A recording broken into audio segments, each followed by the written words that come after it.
live from my apartment. It's Max Fairplay and Oakland Chav of the Walk-Off Balk podcast. Sorry to think about that for a second because we just said his name, right? Yeah. It used to be the Drunken Yankees Fan podcast, but we're changing it. Big overhaul, big rebranding of the podcast here to make it more inclusive to everybody. You know, we're the Walk-Off Balk podcast because Walk-Off Balks are funny. So this podcast is, you already know the deal. It is the greatest podcast of all time. If you don't agree with the podcast, you should kill yourself. You probably deserve to be executed if you're not a fan of the podcast. It's a better podcast than John Boy's podcast, Talking Yanks. I'll provide a link to that down in the description so you can check out Talking Yanks. And you can compare it to this podcast and see which podcast you like better. Wow. If you like this podcast better, I encourage you to give this podcast a like. This is Max Fairplay's podcast, the superstar from Twitter, from Yankees Twitter. Also known as like the bottom of the barrel Yankees Twitter, who always loses every poll because Astros trolls try to rig the polls. We have another poll that's being rigged today as we speak. Lots of polls being rigged. Okay, sorry, Chav. I just needed to get all that introduction stuff out of the way. Oh, blah, blah, blah. Bunch of bullshit. Bunch of bullshit? This is what our fans care about, man. Our fans want to know, like, you know, my response to all this shit that's happening. You know, fuck you guys. You fucking Astros fans. You guys are a one-and-done type of team. Like, we've seen this happen plenty of times before. How many one-and-done teams have you seen? You can be technically a one-and-done and win a championship, but then also be in the playoffs a lot. Versus being a one and done like the Royals. Very true, very true. Like there's a difference. There's a huge difference. Absolutely, they're both one and dones. Because you make the point about the Angels, but it was the Angels and the A's always fighting for the division in the early 2000s. So the Astros will be in contention for a while, sure. But it's a different kind of they're going to fall off. It's a different kind of one and done. Since this is the Walk-Off Balk podcast, what we're going to do is the first thing we need to do before we get into today's topic is... Lord. What? I don't know. Like, he has a problem with it, like, oh, I'm hosting the show, because, and he's like, oh my god, he's hosting a show. Because you're just He's hosting a show. You're like over the top. You are. I'm over the top. Okay. Let me ask you this. I'm a drunken Yankee fan. Let me ask you this. I know you listen to Francesa or did. Okay. But you only listen to Francesa, right? Yeah. I mean, yeah. You only listen to an individual control a radio Mike show. Francesa is the greatest sports talk. You're missing the point. Okay. What are you trying to say? Your only experience is like the individual controlling your I don't know how a co-host works, you don't know how like a duel or like a threesome works. Chav, interject and control whatever you because that's not what I do. That's not me. Okay, well, you're the color commentator. No, you just need to do more research. I know my shit. The next order of business is, what are we going to take a shot to? Your mom. Just kidding. Although Debbie's cool. Let me ask you guys this. Out of these two teams right here, which team is going to win more games in 2018? Leave your thoughts in the comment section below about which team. Fun? Let's take this shot to the Gray trade. You got some stuff you wanted? I got some stuff I wanted. Oh shit, that's right. Right? We got to take a shot to the Gray trade. A lot of Yankee fans are a little bit upset with Gray, but yeah, the A's won that trade. You think so? Well, that's a topic in itself. I think at the time it seemed like the Yankees won that trade. They both I think they both benefited. They're both going to benefit, pretty damn well. But the A's in the long run are going to win that trade by far. If the Yankees, if Gray isn't like a 3 ERA type of guy, and the Yankees don't sign him, then I would agree with you. You gave up front of the rotation guy for a front of the rotation guy. So that just means that everything else we got is in excess.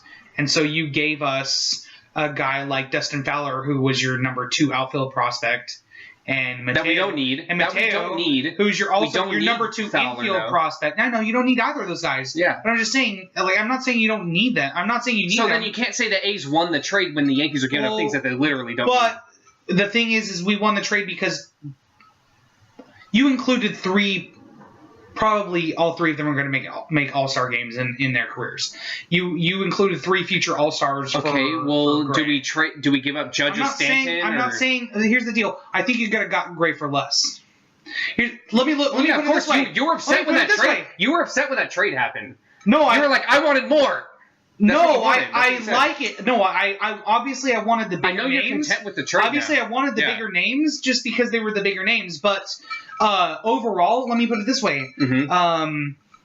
Well, let's take a shot to the trade first.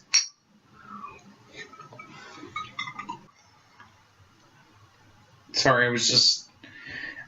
It hurts like going up and down in the exchange. I know that's the nature. Like, that's the nature of a low class podcast like this. I was letting the fucking like air come back out from the stomach that it's rolled with the alcohol, so it had burned going down and then it was burning coming up again. And that's the nature of a low class podcast. It's also the nature of a fucking $9 bottle of brandy.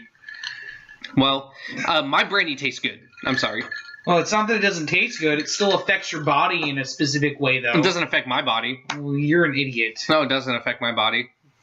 Nothing affects me. Okay. Nothing. Not in my opinion. Well, your opinion's wrong then. My opinion is a correct opinion. There are plenty of things that affect you.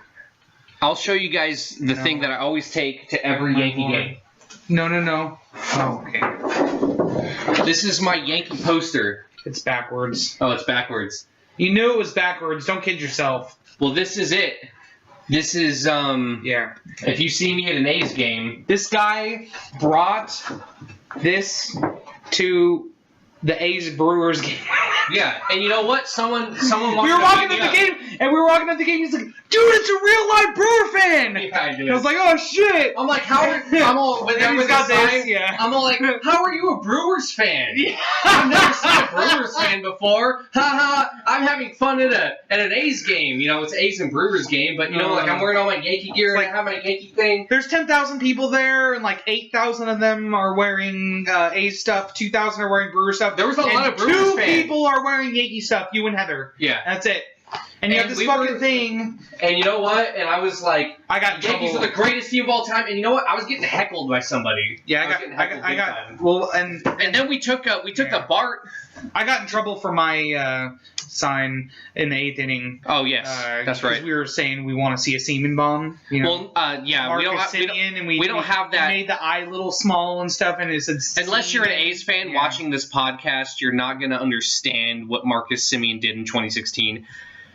It was pretty impressive. Yeah. It was very pretty damn impressive. He had like 28 home runs, right, in his rookie year? Yeah. It was like 28, something like that. And we had an inappropriate sign where we said we want to see a semen bomb. I think they were going to show it on TV. I got threatened to be put in jail for that. Yeah, they were like, you guys got to put that down. Yeah, but it wasn't until like the 8th inning. I think the TVs finally caught us, and they were like, yeah, you guys got to tell them to put that sign down.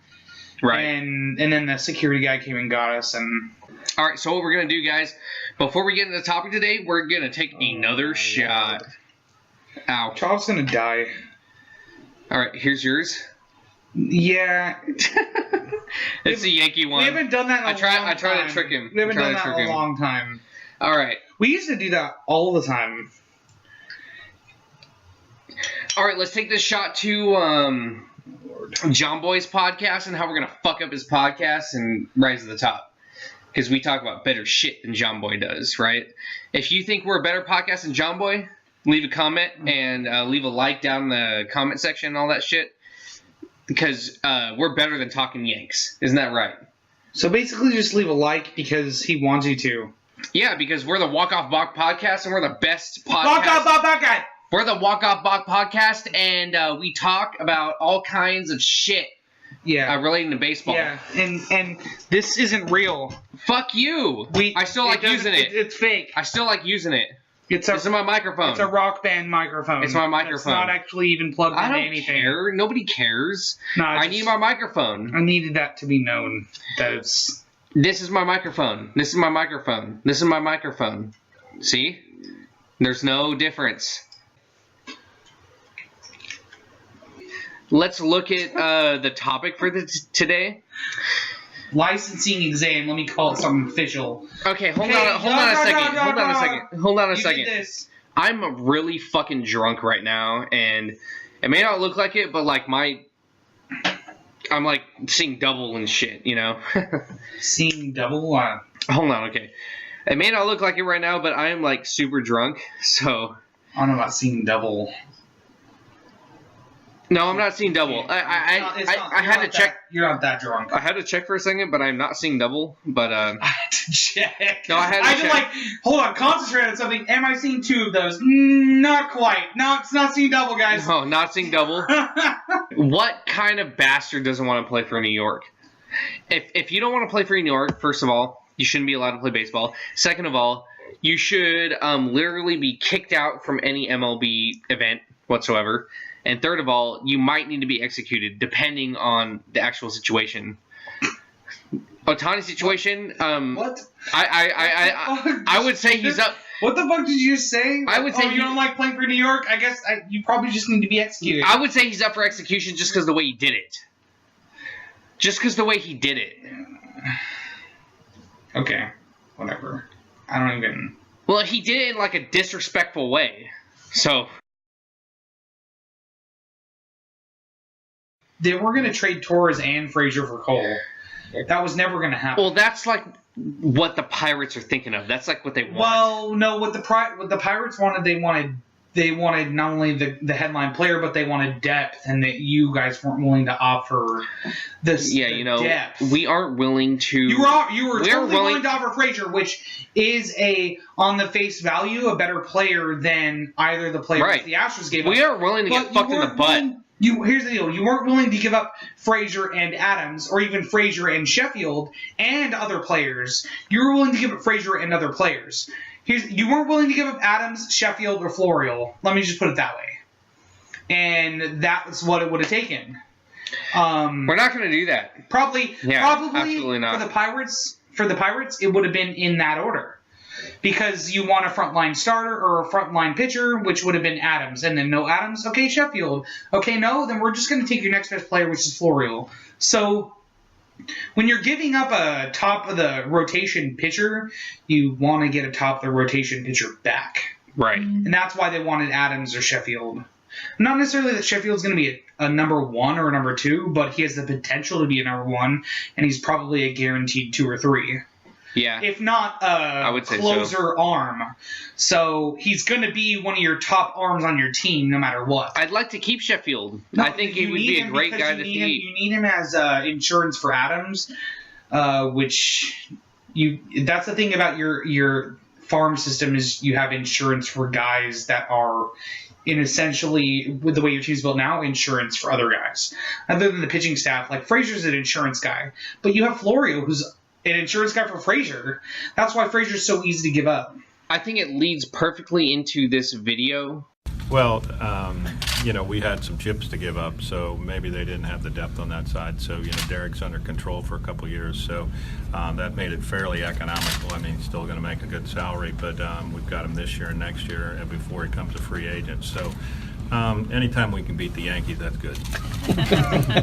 Okay, so we just saw what the Astros owner had to say about... Yeah, the idiot, that one guy. No, he said I listened to it like 5 times in a row, at least. He said Derek instead of Garrett. He's clearly talking about Garrett Cole. He's talking about Garrett Cole. Has multiple when you listen to the to the clip, it sounds like he's saying Derek. There's no way, which makes me think of Derek Fisher. Yeah. But I mean, Derek Fisher doesn't have the everything he says. He's talking about Garrett Cole. Yeah, Garrett Cole has a couple years of control left. He's a great acquisition. Yeah. Obviously, right. I've talked for quite a time with Max about whether it'd be beneficial for the Yankees to get him. I always thought it would be. The only problem I perceived was the problem a couple of years down the road when he and Gray are both free agents at the same time. That's the biggest problem. And honestly, if that's your biggest problem... We don't want 2 free agents at the same time. If that's your biggest problem, that's not a big problem. I know. If you could have gotten him for Frazier and other shit that honestly didn't matter. Again, anyone not named Sheffield, Adams, or Florial. Or Torres. Well, obviously. Well, Torres is like I'm not off counting the map. Torres. Yeah, he's off. Everybody knows Torres is off the map. Yeah, no, he is your completely off. Well, let me put it this way. Nobody gets Torres. All the articles being like, here's how Torres could start for the Yankees this year are all bullshit because he is starting for the Yankees. Yeah. He's obviously starting in the Yankees infield this year. Honestly, the only player that I could see that you may not want to trade that would be possibly included in that trade is Andujar. And that's because he's the secondary infield player we've been talking about. Okay, so let me ask you this, Chav. When the Astros owner said that maybe the Yankees didn't have enough depth, yeah, we didn't have enough depth to get the trade they don't going? Have depth. They don't have enough. It's because they don't have enough depth. Is he a retard, or does he just not know much about baseball? Or no, not I just don't think that he's either he doesn't understand the Yankees system, which in essence could be what you're saying, in that he doesn't value players correctly, because the way he sounds is that he's putting the Yankees outside of a top 10 farm system. Yeah, I mean, maybe they didn't have Honestly, enough depth. I still think they're a top 5, if not definitely guaranteed top 10. Because if they're not top 5, they're 6 or 7, which is they're still top 5. Let me just put it that way. Well, top 10. So let's just put it, top 10, no guaranteed. So let me ask you. Top 5. Either doesn't understand that, which would make him retarded and stupid. And all the other above that you not fit to be a baseball owner, or he just doesn't understand the value or where the thought process of the Yankees are coming from, and which also means that's understandable. Which means in an essence, Cashman doesn't want to get policed. No, let's put it this way: if he doesn't understand where you're coming from, that could also theoretically mean that he's stupid, because he can't put himself in another GM or another team's shoes, which would be bad, because that's his job as a GM. Right. And his job as a GM is not to understand where the Yankees are coming from and saying that, hey, we're willing to give up Frazier, that's tight. We don't want to give up Adams or Sheffield, and we probably don't want to give up Florial if we're giving up Frazier. Fine. So let's get into the topic of this video. I hope it's not too long into the video. Okay, bro. Are you sure you want to do that? Yeah, let's take a shot before the next topic of the video. Oh my lord. A's and Yankees. Who's the better team? Should I put it down?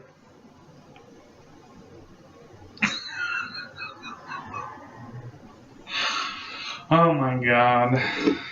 Alright, so let's look at this picture here. If many of you played Madden, because Madden's a very popular game, even though it sucks, you've done a fantasy draft before. Forget fantasy draft is fantasy drafting fantasy players.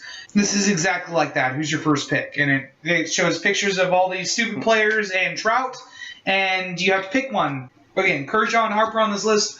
Nothing against them, but Harper is a fucking discount Trout. Okay? Yeah. Harper is discount Trout. Dude, Trout is the best player on this fucking list. Harper has more power than Trout. Okay, but Harper, other than the power, is a discount Trout. I mean, it really is. He's like a dollar store version of Mike Trout. And that's no offense to Harper. That's just how far Trout is on a pedestal. And again, also no offense to Kershaw, but Kershaw's a pitcher, and if you're completely dissolving every team's roster in baseball, and you have to pick a franchise-altering player as your first pick, you're going to pick Trout. Going to be the face of your franchise, but also the face of your franchise for the next 10 to 15 years. You're not going to pick a 28 to 29-year-old pitcher. You're going to pick a 23 to 25-year-old hitter. I think this is a ridiculous question. It's not even a question. You guys are looking at that. It's a question for stupid people. Yeah. It's a question for idiots. You know what it is? This is a question for people that don't watch baseball. And you know what? I'm just saying, that don't watch baseball. Mookie Betts. Nah. And Gary Sanchez. He's the only one that I could see you making, not necessarily but I can see you making an argument for that. If you were going to play him at catcher his whole career. I'm just trying to throw out two people who are kind of ridiculous when you compare it to Mike Trout. No, that's what I'm saying. Gary Sanchez was a great name, because he's one of the few people on the list that you can make an argument for.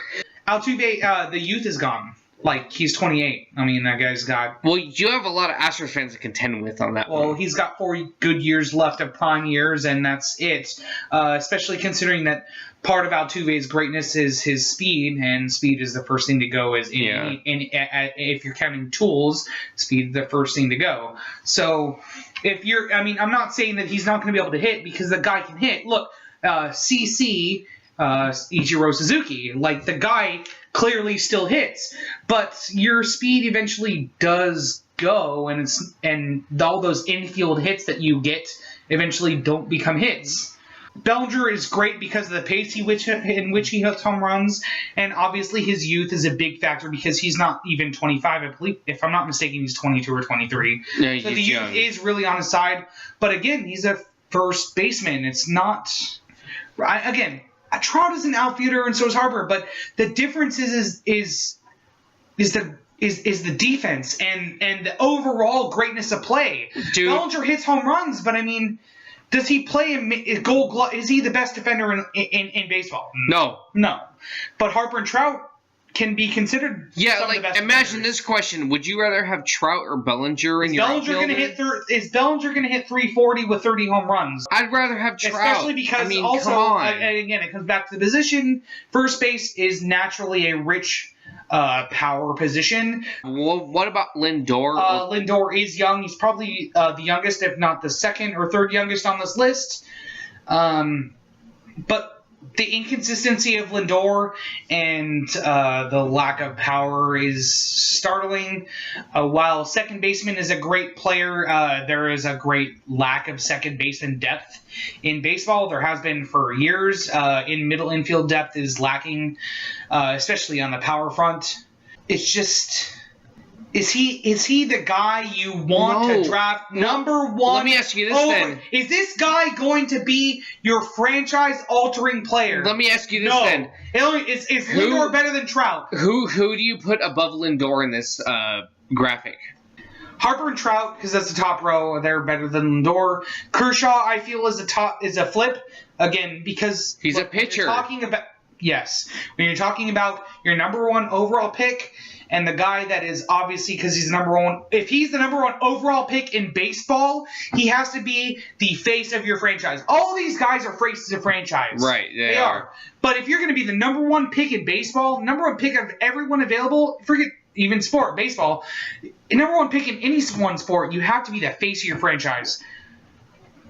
Is Lindor going to be the face of your franchise over Kershaw? I mean, I don't think so. Kershaw is the oldest guy, if not the second oldest guy on this list. And again, he is a pitcher. You need the face of your franchise to be a guy that plays every day. And as a person that values pitching, a person that thinks pitching beats hitting, and that's one of the reasons I love the playoffs, is because pitching is most important. I love a perfectly pitched game than a game that ends 8-9. 9-8. But Kershaw's 28, 29 years old. He has been around a long time. And he honestly, in my opinion right now, first ballot Hall of Famer. And that's showing how big a deal I think that Kershaw and Lindor are. They're 5 years apart, and I think that they're evenly matched to be the first pick overall. So you want to talk about Correa? The best person on that row, I mean, is Machado and Sanchez. Sanchez for the position he plays, and Machado for the overall player he is. Yeah, Machado's a great player. Think about this. Machado is this good. He's playing out of position. Think about that. He's not even playing his natural position. Bottom row, Arenado is undervalued. He is he's on pace to be one of the best defensive third basemen of all time, while putting up the numbers he does in Colorado, which hurt him and help him. I think he has the potential to be an amazing, amazing, amazing third baseman. If he were playing in any other city, he'd be getting the accolades that he rightfully deserves. He's a center fielder. Yeah, he's nothing special. He's probably in a couple of years he might contest for an MVP, and he might be a top 10 outfielder over the next 5 to 10 years. But again, the guy you're going to fucking headline your franchise as, especially, again, when you have Trout available. Altuve too old, and Bryant is a great, amazing player all around, just like Machado. The problem is that third base position is so heavily filled. We think about third baseman. Think about the third baseman in the market. You have Bryant, Machado, Johnson. You have Longoria, everyone thinks about. Beltray. Like, we have guys in the third base is so fucking deep that why would you take a third baseman as your number 1 overall pick? I can come back in the 3rd round and get a top 10 or top 5 third baseman. I don't understand why you would pick anybody besides Trout in. Well, that's my point. In this, I guess you did the point you're trying to. The point you're trying to. I do not understand that. There's looking at this list, there's no reason you would pick anyone other than Trout. Again, based off of age, position, actual talent. All these players have a reason you wouldn't pick them. But in the last 5 years, every year that Trout's been a player in baseball, he's been a top 2 MVP. He's won the MVP how many times in a row? Last year he finished 3rd in WAR, and he missed 2 months of the season. Right. And he finished 3rd in total WAR after missing 2 months. If you don't think Mike Trout is the best player in baseball, you're a fucking idiot. Absolute idiot. No, absolute idiot. There's just no. There's no helping you. Let me put it this way: the guy is leading career WAR over Hall of Famers like Rod Carew and Torrey Hunter at the same positions. Oh my god! I mean, he and Torrey Hunter played the same position. Torrey Hunter became a center fielder for the Twins, and he played his entire career with them before he went to the Angels. I lived through Torrey Hunter's entire career. He was a big factor for me as a baseball fan. He was always considered one of the best center fielders ever. And Trout is better than him. What Trout is that to say? No doubt better than him. What is that to say? He already has more career WAR than Torrey Hunter. And Torrey Hunter was considered one of the best center fielders to ever play the game. Basically, anybody... That's a big fucking deal. Anybody who picks somebody besides Trout on this list is a fucking idiot. That's the point he wanted to make. That's my point. That he wanted me to make was that anyone that picks Trout, or anyone that picks up is someone other than Trout, is a retard. Has a flaw in logic because there's something missing there in their brain. Look at this graphic. Who are you gonna pick besides Trout? I'm sorry. There's nobody there. I think it's fucked up that Trout isn't winning this, but that fucking picture really fucking aggravates me. I'm pulling it up on my own phone. I'm just like, God, man. Like, I get the Correa hype. The Correa hype is if Correa turned into what Machado is, Astros fans would be happy, and that's basically what it is. Because the Correa hype was A-Rod hype, and the assumption was Correa was going to turn into A-Rod, but that's already not happened. So the Correa hype is now turned into Machado hype, and I can see that totally happening. He's as good as Machado is. At this age, I can see that happening. But Correa's never going to be best player of all time hype like A-Rod was, like people originally thought Correa was. So therefore, Correa is not in the category that Trout's in. Because Trout is in the best player of all time hype. Absolutely. No, let's just put it this way. Kershaw, Harper, and Trout, all in. They're on another level than the other 9 guys on this list. Let's just put it that way. Those 3 guys are on a whole other level than these other guys. And there's no... As much as fucking Machado love gives, and Lindor and Correa and Bellinger are young, none of these guys are close to what the Kershaw, Harper, Trout hype is. Those are the best 3 players of our generation, and you better learn to love those names because they're going to be around forever. It's just the way it is. And that's the end of our podcast, so peace the fuck out.